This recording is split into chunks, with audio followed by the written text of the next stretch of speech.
Sayın Atavatan TV kanalının izleyicileri. Haber programımızın bu sayısında sizlere Avaza'da gerçekleşen Dostluk Konseri ile ilgili haberi sunuyoruz. Avaza'da Dostluk Konseri gerçekleşti. Avaza Milli Turizm Bölgesi'ndeki tiyatral ve interaktif Deniz Su Fıskiyeleri Kompleksinde, Birleşmiş Milletler'in denize kıyısı olmayan gelişmekte olan ülkelerle ilgili 3. toplantısı çerçevesinde dost ülkelerin milli gün kutlamaları ve bir konser düzenlendi.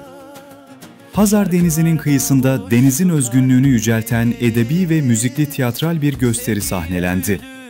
Türkmenistan'da Orta Asya ülkelerinin sergi alanlarında çevre dostu ve yüksek kaliteli sebze meyveler, taze yeşillikler ve çeşitli meyve türleri sergilendi. Her ülkenin sergi alanında o ülkenin sanatçılarının sahne aldığı performanslar da yer aldı. Konser programında Orta Asya ülkeleri ile Azerbaycan'ın pop şarkıcıları ve dans toplulukları, izleyicileri kendi ülkelerine özgü kültürel bir yolculuğa çıkartan coşkulu gösteriler sundu.